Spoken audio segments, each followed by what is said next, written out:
कोयलांचल धनबाद में एक बार फिर से अपराधियों का मनोबल बढ़ा हुआ देखने को मिल रहा है। जी हाँ, मुथुट एनकाउंटर के बाद से कुछ महीनों तक यहाँ पर काफ़ी शांति देखने को मिली थी, अपराधियों का मनोबल गिरा हुआ था। लेकिन एक बार वापस से लगातार फायरिंग के मामले सामने आ रहे हैं, धमकी दी जा रही है व्यवसायी वर्ग को, यहाँ तक कि पुलिस वालों को भी अब खुलेआम चुनौती और धमकियाँ दी जा रही हैं। ऐसे में कहाँ पर चूक देखने को मिल रही है, चाहे वो डॉक्टर हो, व्यवसायी वर्ग हो, इन तमाम लोगों को टारगेट किया जा रहा है, जिसकी वजह से लोगों में आक्रोश भी देखने को मिल रहा है और डर की भी स्थिति बनी हुई है। आइए हम धनबाद के आज कुछ व्यवसायियों से बातचीत कर जानने का प्रयास करेंगे कि कैसी स्थिति है। इस प्रकार की स्थिति में वो किस प्रकार से अपना व्यवसाय को बढ़ा रहे हैं और आगे क्या कुछ इनकी योजना है और आखिर कहाँ कमी रह गई है कि कोयलांचल में इस प्रकार से अपराधियों का मनोबल बढ़ा हुआ है और लगातार फायरिंग की और धमकी की घटना सामने देखने को मिल रही है। हमारे साथ यहाँ पर प्रमोद गोयल जुड़े हुए हैं, हम सीधा उनसे बातचीत करते हैं। आपसे जानना चाहेंगे कि अभी एक बार वापस से स्थिति जो है वो काफ़ी भयावह हो गई, क्योंकि पहले भी हादसे होते थे, लेकिन अभी जो हादसे हैं वो लगातार देखने को मिल रहे हैं, धमकियां देखने को मिल रही है। किस प्रकार से आप लोग अभी आने वाले समय में जो व्यवसायी वर्ग है वो काम करने वाले हैं? देखिए, अभी जो पहले इस तरह की जो धमकियाँ आती थी वो कदाचित कभी-कभी आती थी, किसी बहुत बड़े व्यापारी को आती थी।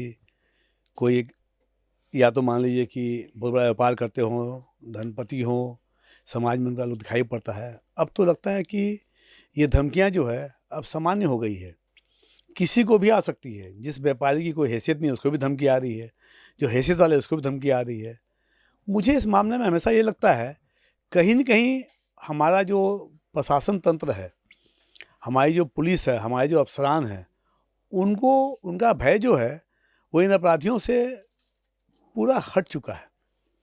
अपराधी को ये पूरा विश्वास हो चुका है, भरोसा हो गया है कि हमें पुलिस से नहीं डरना है। कहीं वो भीड़ के चंगुल में ना आ जाएँ, कहीं वो भीड़ की चपेट में ना आ जाएँ, उससे उनको ज़्यादा डर लग रहा है। पुलिस की चपेट में आने से उनको कोई डर नहीं लग रहा है उनको। उनको अच्छी तरह मालूम है, अगर हम पुलिस में कोई किसी कारण से पकड़ा भी जाते हैं, trial, first court, second court, bail, फिर वापस बेल के बाद वही रेल, फिर वही धमकी, अब वो अभ्यस्त हो गए हैं। मेरे हिसाब से धनबाद में व्यापारियों पर प्रशासन को एक बहुत ही कड़ा संदेश और कड़ा कदम लेना पड़ेगा, ताकि पुलिस के नाम से जो है अपराधियों में खौफ हो। अब तो यही अपराधी पुलिस को भी धमकी दे रहे हैं, खुली चुनौती दे रहे हैं, तो क्या क्या लगता है कि जिस पुलिस से उन्हें डरना चाहिए था, उन्हें आज वो धमकी दे रहे हैं, क्या कमी लगता है? देखिए, उनका धमकी देना तो मुझे हास्यास्पद लग रहा है। चाहे वो थाना प्रभारी को धमकी दे दे, चाहे वो डीसी एसपी को धमकी दे दे, वो तो खैर एक हास्यास्पद बातें हैं। लेकिन इसमें कहीं न कहीं हमारी पुलिस की एक कमजोरी हम कह सकते हैं कि पुलिस ने व्यापारियों का अपराधियों का मनोबल इतना ऊंचा कर दिया है, वो इतने निर्भीक हो गए हैं, अब उनकी ये बोली निकल रही है। इसके बारे में पुलिस को अपनी सुरक्षा नहीं, अपनी संवैधानिक जो योग्यता है, जो उनका महत्व है, जो उनके मूल्य हैं, उसकी रक्षा करनी होगी। पुलिस की एक वर्दी जो है समाज में हज़ार लोगों को जो है नियंत्रण में रखती है। पुलिस की एक वर्दी देखकर जो है पूरा मोहल्ला जो है सजग हो जाता है। मुझे लगता है कहीं न कहीं पुलिस को अपनी वर्दी की जो है प्रतिष्ठा जो है वो बचानी होगी, और समाज में इस तरह के कोई भी तबके के लोग आते हैं अपराधी, चाहे वो मोहल्ले के छुटभैया अपराधी हों या बड़े अपराधी हों, उन पर पुलिस को जो है उनसे दोस्ताना नहीं, बिल्कुल सुधारने वाला प्रक्रिया में आना पड़ेगा। अगर हम मोहल्लों में देखते हैं छोटे मोटे अपराधी हो तो पुलिस से कोई डर ही नहीं लगता है, और यही छोटे अपराधी बाद में बड़े बन जाते हैं। कोई किसी गैंग के अंदर आ जाते हैं, कोई किसी गुट के अंदर आ जाते हैं। कोई भी अपराध जो हो रहा है वो कोई बड़ा अपराधी नहीं करता है, बड़ा अपराधी का नाम चलता है। उसमें कहीं न कहीं हमारे मोहल्ले के छोटे छोटे जो अपराधी हैं वही शामिल हो जाते हैं। शायद उनका मनोबल में भी हमारे समाज के लोग बोलिए, उनके परिवार के लोग बोलिए, या हमारी पुलिस बोलिए, तीनों ही बराबर की जिम्मेदार है। देखिए, अभी की स्थिति बहुत ही नाजुक है। एक्चुअली जो असामाजिक तत्व हैं और जो आपराधिक किस्म के लोग हैं, इनको सरकार और जिला प्रशासन का ही सह मिला हुआ है। सरकार आज राज्य सरकार और जिला प्रशासन कोयला चोरी में ही अपने आप को व्यस्त की हुई है। आप देखेंगे कि रोड पे जो साइकिल से और आजकल तो स्कूटर वगैरह से खूब कोयला चोरी हो रहा है, एकदम बिना डर भय के। सुबह के टाइम में अगर आप सुबह 7 बजे से 9 बजे तक जो अपना NH2 है, इसमें आप हजारों साइकिल और मोटर और स्कूटर वगैरह देखेंगे, इनमें कोयला लदा हुआ जा रहा है। सरकार बिल्कुल उनसे अनभिज्ञ है, और जब सरकार चोरी में ही व्यस्त रहेगी तो वो आम जनों को या व्यापारियों को सुरक्षा कहाँ से दे के पाएगी। प्रशासन को सिर्फ माल कमाने से मतलब है, प्रशासन को माल आ रहा है, अपराधियों को वो संरक्षण दे रहे हैं। इस कारण से विधि व्यवस्था धनबाद की बहुत ही गड़बड़ है, और अब तो प्रशासन को भी अपराधी खुली चुनौती दे रहे हैं और खुली धमकी दे रहे हैं, जो बहुत ही खराब चीज़ है। और व्यापारी टैक्स देता है, देश के लिए टैक्स के साथ साथ संरचना करता है। व्यापारी को सुरक्षा प्रशासन से सबसे अहम चीज़ है। व्यापारी को सुरक्षा चाहिए और एक सुंदर अच्छा माहौल चाहिए जीने के लिए। ये सरकार का कर्तव्य है, और सरकार व्यापारियों को सिर्फ टैक्स की मशीन समझती है, इसके अलावा कुछ भी नहीं। एक पुरानी कहावत है, जब सैयां भये कोतवाल तो डर काहे का। ये एकदम चरितार्थ होती है जब आपराधिक किस्म के लोग ही सरकार में शामिल होंगे और सरकार का अपराधियों पे का संरक्षण प्राप्त होगा, तो फिर आप उससे बहुत ज़्यादा एक्सपेक्ट नहीं कर सकते। देखिए, सरकार को इसमें निष्पक्ष होकर के, अपना स्वार्थ छोड़ करके, अपराध को एक जात समझ करके उसमें कार्रवाई करनी पड़ेगी। अपराधी एक पर्टिकुलर जात के होते हैं, ठीक है ना, किसी एक इनका एक अलग ग्रुप है।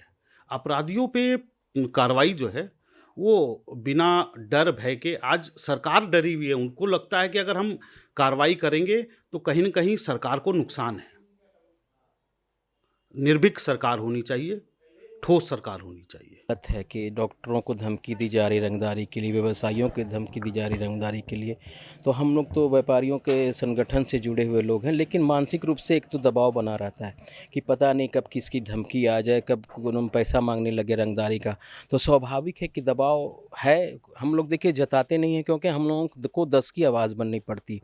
लेकिन अगर पर्सनली कहूँ तो आए दिन जो घटनाएँ हो रही हैं, धमकी की घटनाएँ लोगों को मिल रही हैं, चाहे वो डॉक्टर हों या व्यवसायी हों, तो इससे कहीं ना कहीं प्रत्यक्ष या अप्रत्यक्ष रूप से एक डर और भय तो कायम है।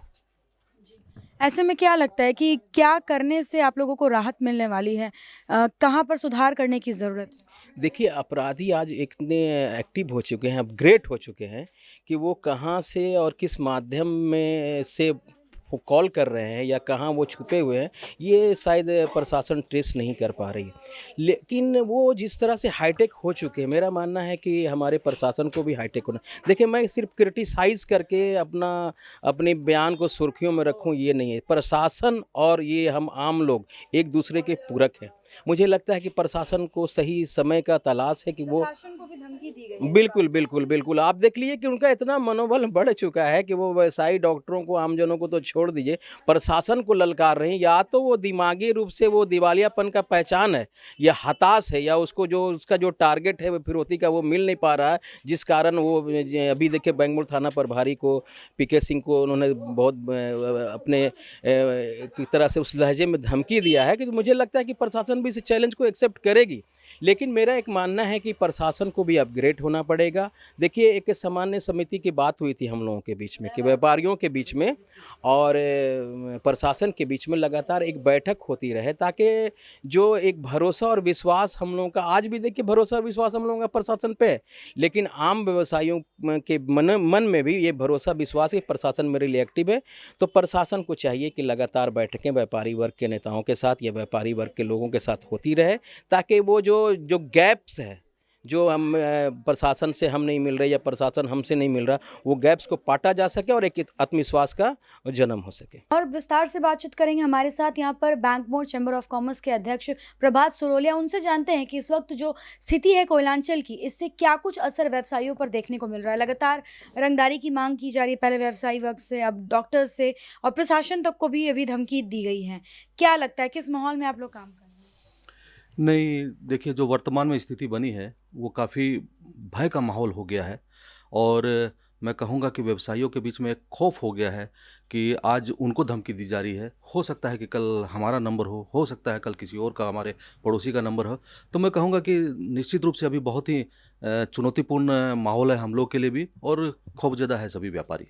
जी।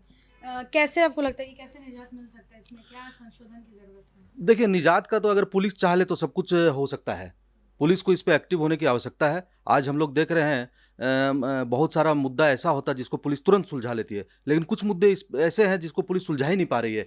आज ये कोई बहुत बड़ा गैंग, इंटरनेशनल गैंग या राष्ट्रीय स्तर का गैंग नहीं है जो धनबाद में इस तरह की धमकियाँ दे रहा है। ये लोकल गैंग है और इस लोकल गैंग को पुलिस अगर नहीं पकड़ पा रही है तो ये बहुत बड़ी चुनौती है पुलिस के लिए और मैं कहूँगा कि अगर इस पे गंभीरतापूर्वक पुलिस पीछे पड़े तो निश्चित रूप से ये क्रैक हो जाएगा। गैंग के द्वारा पुलिस वालों को भी धमकी दी जा रही है। नहीं, इससे शर्मनाक बात और क्या हो सकती है पुलिस के लिए? हम व्यवसायी लोग तो मान लीजिए कि एक ठीक है, कलम चलाने वाले हैं, व्यापार करते हैं हम लोग तो, लेकिन अब पुलिस जिनके पास में सुरक्षा है, सब कुछ है, वही हम लोग की सुरक्षा कर रहे हैं। अगर उनको धमकी मिल रही है तो इससे शर्मनाक और पुलिस की क्या बात हो सकती है? हमको तो कभी कभी दुख लगता है पुलिस के ये देख के कि पुलिस वाले भी किस तरह से जो है व्यापारियों के ऊपर में अत्याचार कर रहे हैं, आम जनता के ऊपर में अत्याचार कर रहे हैं। एक ये कहूँगा कि टू व्हीलर पे करीब क्विंटल का क्विंटल कोयला जा रहा है एसएसपी कार्यालय के सामने से या कहीं से भी थाना से जाता है, कोई उसको रोक टोक नहीं है, आराम से वो निकलता है। यहीं पे अगर एक कोई संभ्रांत घर का लड़का या मैं ही अगर मान लीजिए हेलमेट पहन के भी अगर जाता हूँ स्कूटी से, टू व्हीलर से, तो मुझको रोक लिया जाता है, सारी चीज़ें चेक की जाती है और वो उनको कोई नहीं रोकता है। एक संभ्रांत घर के महिला पुरुष अगर गाड़ी से अपने परिवार के साथ में जा रहे, सीट बेल्ट नहीं लगाए हैं तो उनको रोक के उनकी चेकिंग की जाती है। ऐसे लगता है जैसे कोई आतंकवादी है और यहाँ पे जो है ये इस तरह की घटनाएं होती रहती है। तो पुलिस खुद अपनी छवि खराब किया हुआ है। पुलिस को चाहिए कि ये सब चीज़ों को क्रैक करे, जल्द से जल्द सुलझाए ताकि उनकी छवि पब्लिक के बीच में अगर अच्छी छवि जाए। गुंजन ज्वेलर्स का आपने देखा था, डाका कांड हुआ था, आज तक उसका उद्भेदन नहीं हुआ। ठीक है, उसके बाद में तीसरे दिन मुथूट फाइनेंस में उन्होंने एक डकैती को रोक दिया था, विफल कर दिया था, तो हमने भी उनको सम्मानित किया। हम भी सम्मान करना चाहते हैं। हम कहीं से भी ये नहीं चाहते कि पुलिस का मनोबल टूटे, लेकिन सवाल ये है कि अगर आप 99 मुद्दे पे विफल रहेंगे और एक मुद्दा सुलझाएंगे तो हमारे बीच में भी अंदर में जो है जो खौफ है वो ये कहेगा कि हमको भी अब पुलिस के जो है सामने में विरोध करना होगा। और आने वाले दिन में अगर इस जल्दी से पुलिस इस पर कुछ निर्णय नहीं लेगी तो हम निश्चित रूप से इसको एक आंदोलन का रूप देंगे। और मैं राज्य के मुख्यमंत्री से कहना चाहूँगा कि गृह उन्हीं के विभाग में है, वही इसके मंत्री भी हैं, मुख्यमंत्री उन्हीं का है, और उनको इस बात का पता नहीं चल रहा कि धनबाद में इस तरह की घटनाएं हो रही है, तो बहुत चिंता का विषय है। उनको इसको संज्ञान में लेना चाहिए और यहाँ पे जो है एसएसपी को निर्देश देना चाहिए कि धनबाद की जो है सिचुएशन को ठीक करे।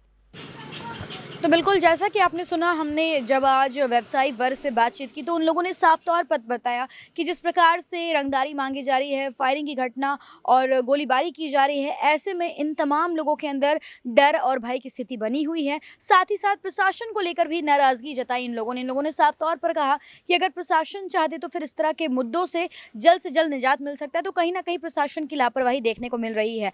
हालांकि ये भी बातें सामने रखी कि अगर प्रशासन सख्त हो जाए तो किसी प्रकार की कोई परेशानी इस कोलांचल में नहीं देखने को मिलेगी। अब देखते हैं कि आने वाले समय में इस पूरे मामले पर क्या कुछ एक्शन लिया जाता है, क्योंकि लगातार इस तरह की घटनाएं सामने आती रही है। लगातार गोलीबारी, बमबाजी और धमकियां लोगों को और व्यवसायी वर्ग को, डॉक्टर को, यहाँ तक कि प्रशासन को दी जा रही है। तो देखते हैं कि क्या प्रशासन एक बार वापस से फॉर्म में आएगी और इन तमाम अपराधियों पर नकेल कसती है, क्या फिर धनबाद को इन समस्या से निजात मिलता है या फिर स्थिति जस की तस बनी रहती है। अपने सहयोगी संतोष के साथ Shambhavi Singh, the news post, Dhanbad.